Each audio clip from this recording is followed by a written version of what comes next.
I'm going to share a little neuroscience tidbit, Love it. but I think it's one that you'll appreciate. Most people don't know this, but there's a brain structure called the anterior mid-cingulate cortex. As we pointed out before, that's a noun, it's a name, it doesn't mean anything. Right. We could call it the Cookie Monster. Right.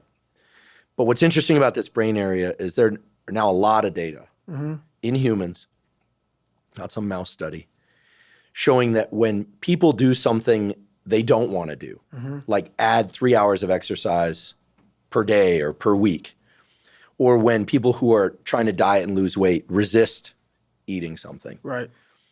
When people do anything that they, and this is the important part, that they don't want to do. Right. It's not about adding more work, it's about adding more work that you don't want to do. Yes. This brain area gets bigger. Yep. Now here's what's especially interesting about this brain area to me. What's going down, world? Welcome to the 40-year-old FUQ Boys podcast. I go by the name Black Pegasus. And Andrew, I always want to say just Andy Huberman.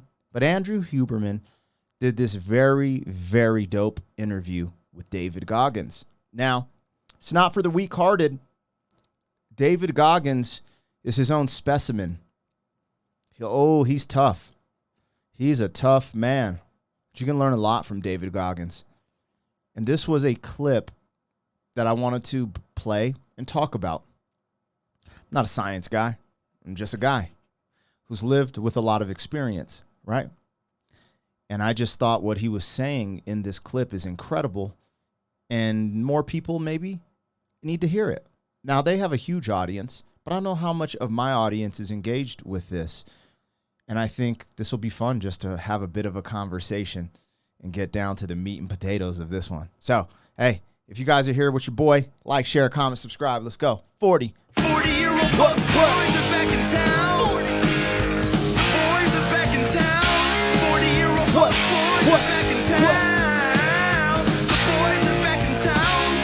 40-year-old FUQ Boys podcast. Malt liquor for your ears. 40. All right, let me get the logo down and pull the video up. Don't forget to support the original content on the channel. Just dropped a new music video. Today was BJJ. Got a bunch of other vlogs and stuff dropping.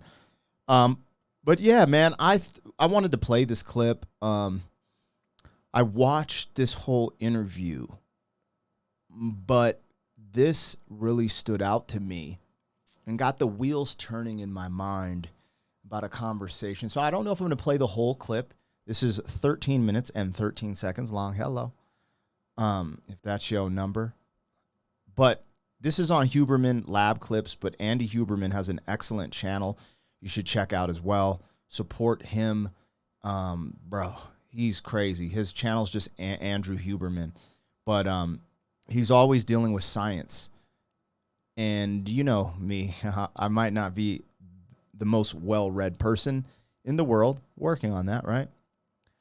But it's cool when these two worlds collide, right? David Goggins, I don't believe, is well-read.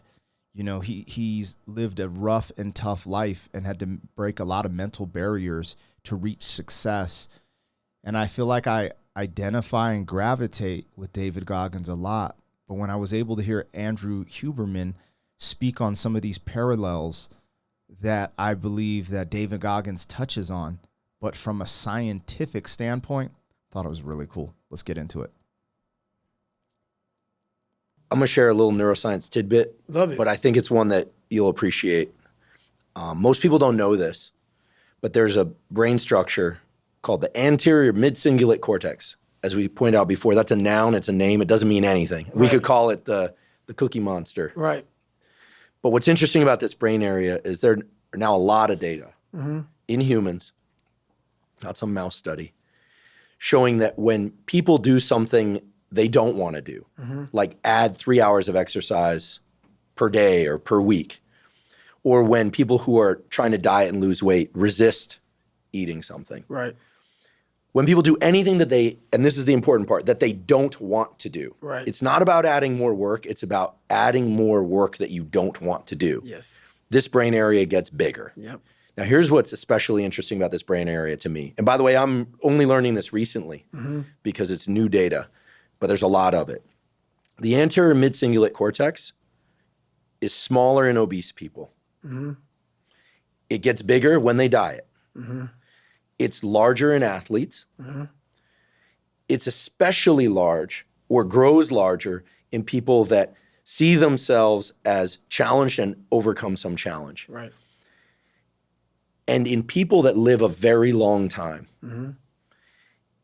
this area keeps its size. In many ways, scientists are starting to think of the anterior mid-cingulate cortex not just as one of the seats of willpower, Right.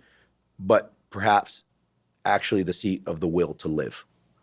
See, now we're talking. And when I learned about the anterior, Are you guys listening to this? You know, I'm not going to, what is it called? A hypothesis or theorize, like you know, but just listening to this from someone, I trust Andrew Huberman. You know, again, I guess you could take everything at face value on the internet, but what he's saying is incredible. It's incredible. He's saying that there's a part of the brain that grows every time you do something you don't want to do, something hard, right? Working out, saying no to that piece of cake, you know, taking a cold shower, taking an ice bath, going to practice, getting up, just doing something that you don't want to do, and you do it anyway. That part of your brain grows. And that part of your brain, he's saying, is in let's say obese people, and no shade if you're obese, man. We can get off that couch and work. You don't have to be obese, man. And if you are, I'm not looking down on you, but I want to see my people healthy. I want to see you live. I want to see you grow and have the best quality of life, and you can't do that being too overweight. It's not going to serve you. That's the truth. So when I hear this, right, and he says that part of the brain is smaller in, let's say, obese people, but then bigger in people who are, you know, challenging themselves. But this is the nail in the coffin. No pun intended. People who live longer, that part of their brain is bigger and it's consistent, meaning they're challenging themselves throughout life. Have you noticed that with some of your loved ones who might have passed? They might give up. You're like, don't give up. Don't give up. We want you here. And the moment they're like, hey, I'm done. You know, I'm done. And they go. You've ever had those experiences? I have. And it's unique. Once the challenge is over, the challenge is over. I mean, bro, if this doesn't like kind of give you a little goosebumps and spine tingles, I don't know what will. But that's the funny thing is, like, you know, you got a lot of these gurus or mentors and saying this, that, and the other. But one of the common things, even through me with life experience, is that, you know, no pain, no gain. Remember that? Oh, that's just bro science. That's just gym bro nonsense. No pain, no gain. But something as simple as that, what he's telling me is suffering equals growth. Suffering equals growth. And even sometimes we see that with some of the musicians we react to. It's sometimes the people in the most extreme anguish, whether it's, you know, physical or mental, that suffering sometimes makes some of the best music, the realest music, the stuff that touches you, your soul. And that's what I'm hearing here. There is growth within suffering. And I think a lot of people have been saying that for a long time. And some people just write it off. And now he's talking about legit science where, hey, I'm just taking his word for it. I don't have links to the science. So it is what it is. If y'all want to battle me in the comments on this, whatever. I'm just saying, he is saying there's legit science, not data on mice anymore, that a part of your brain grows when you challenge yourself. It's the beginning of the year, you guys. Don't just challenge yourself for the first couple days, first couple of weeks. It's a lifestyle. Challenge yourself. I think it will serve you. All right, let's watch a little bit more. I don't want to take all of his content. Like, this is amazing stuff, and you need to go to his channel and support it. And just that tidbit got me going. We haven't even got to David Goggins. I'll let him talk a little bit, but it's just like, look, I think already I don't know. This is just really cool. This is really cool. In many ways, scientists are starting to think of the anterior mid-cingulate cortex not just as one of the seats of willpower, Right. but perhaps actually the seat of the will to live. See, now we're talking. And when I learned about the anterior mid-cingulate cortex, I was like almost out of my seat. And I've been in the neuroscience game since I was 20. Now We're the we're same talking. age. And I was so pumped because I've heard of the amygdala, fear, prefrontal cortex, it's planning and action. So to preface that, he's been into neuroscience since he was 20, and I know David Goggins is 49. He said they're the same age. So there's a little bit of his background. I was like almost out of my seat. And I've been in the neuroscience game since I was 20. Now We're the we're same talking. age. And I was so pumped because I've heard of the amygdala, fear, prefrontal cortex, it's planning and action. I could tell you every brain area and I teach neuroanatomy to medical students. But when I started seeing the data on the anterior mid-cingulate cortex, I was like, whoa, this is interesting. Yep. And all the data point to the fact that we can build this area up. Yep.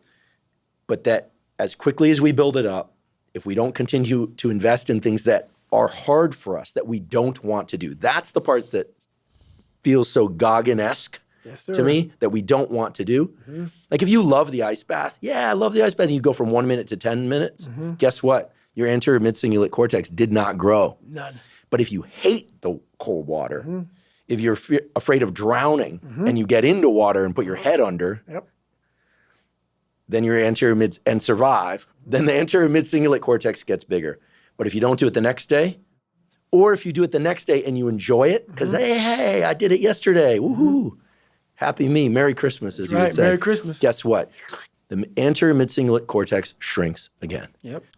Okay, I just want to talk about this too. This is so incredible. This is crazy. I've never heard of this before. So this is new to me, that part of the brain. But I have this love-hate relationship with jiu-jitsu. I've been doing jiu-jitsu, getting close to 8 years in March. And I've been pretty consistent with it. But what's funny is when I started, I loved it. And it's always been a challenge. I love that challenge.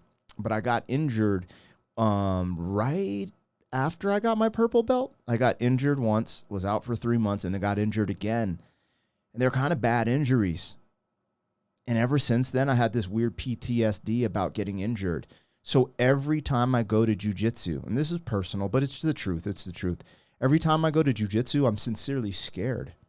I've never been scared of something. And every day I go because I have to overcome this fear, this weird PTSD of getting injured and like sometimes I'll roll like overly cautious, and that's why I'll lose because I'm not as proactive as I should be.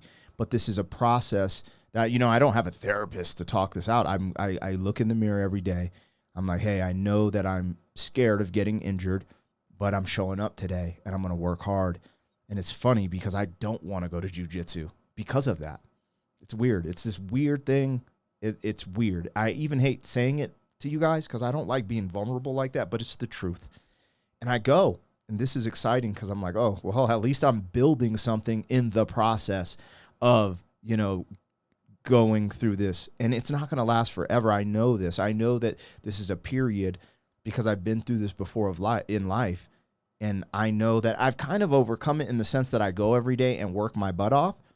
But every day there's a respect and a fear for jiu-jitsu, putting your body on the line in a combat sport and knowing that you can leave that gym in a messed up position. And all of our training partners love you, but you can't account for accidents, and that's just what combat is. So yeah, that's close to my heart hearing him say that. But let's listen to a little bit more.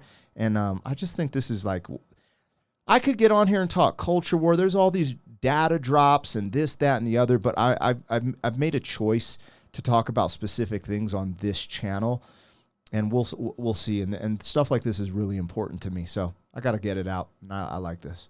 As you Right, would say. Merry Christmas. Guess what? The anterior mid-cingulate cortex shrinks again. Yep. To me, this is one of the most important discoveries that neuroscience has ever made, because it's that I don't want to do something, but do it anyway. That's right. That grows this area. And it's almost like I have a friend, he's been sober 30 years from alcohol. And he always says, you know, the amazing thing about addiction is there's a cure. The problem is it only works one day at a time. Yep. And so you have to renew it every day. That's right. So the anterior mid-cingulate cortex, to me, when I learned about it, two things went off in my head. Whoa, this is super interesting. And two, I got to tell David Goggins about this. And I waited until now glad. to tell you because I felt like well, for obvious reasons, I wanted to tell you and I wanted to tell you here. Well, I love that because that's how I've lived my entire life. I don't know anything about that. But people go, man, you have such a strong will. It's something that you build. Like, I never forget, I was on a podcast one time, and this dude goes, you were blessed with a strong mind. Like, the hell are you talking about? I was blessed with a strong mind. That's something that you have to develop. You develop that over years, decades of suffering and going back into the suffer. That's why a lot of people who graduate Navy SEAL training, they want to know, like, I talk about it very openly all the time. A lot of guys don't want to go back into that water. Don't want to go back into the hard stuff. It maybe not anything hard in life. Once you get through it, it's like you become a POW. Like, how many POWs want to go back to POW camp? None. When something sucks so bad in life, this is on this that we're talking about now, very few people want to go back. They're happy they graduated. I realized I'm the same way. I don't want to go back. I have to go back. I must go back because that is exactly where all the knowledge of my life exists. Cliffhanger. I'm gonna let you guys go watch this clip. If you enjoy this, go watch this clip. Andrew Huberman on the full videos on his channel, or you can see this clip on his Clips channel. David Goggins starts dropping so many gems, but essentially, I think the title of this video, I think the concept of this video is that science has proven there's growth in suffering, something like that. And if you follow David Goggins, you know what an inspiration he is. Now, he might curse a lot, be rough around the edges, but it don't matter. To develop a strong mind, and it's just funny even listening to him say that because there's certain things I've ran away from in my life because I did well in a moment, and then I'm like, all right, I graduated, and I don't go back. This is actually making me reconsider a few things. David Goggins talks about it, living in the suck. Right? No joke around saying suck. Living in the suck, being in that hard part to develop that. And I don't know if you guys know his story, but he had genetic, I think, deficiencies. He said sickle cell. He could barely learn. He was overweight, like all these different things. And I love David Goggins. And if you guys want to go hear more of this, check it out. Check it out on Andrew Huberman. And this got me talking about I never knew there's a part of your mind that grows when you challenge yourself. And this is inspiration for me to keep challenging myself. Like, I didn't know that I was I don't know. It's like I did because experience. Like, I just keep trying to push through certain things, But now you're just like, there's scientific data saying like, hey, this part of your mind can grow. And when it does, this increases, lifespan in a sense, your will to live. Man, this is deep. This is a deep one, you guys. And hopefully this starts a little bit of a conversation on the channel. Anyways, I'm this year is going to be different on the channel. Doing a lot of conversation pieces. We'll do the reactions. We're going to give birth to some type of original content that we're going to put out consistently. So thank you for listening, even if it's only a few of you guys. Like, share, comment, subscribe. 40. Thank you for being some man. 40 years down the road, back again. FUQ boy. She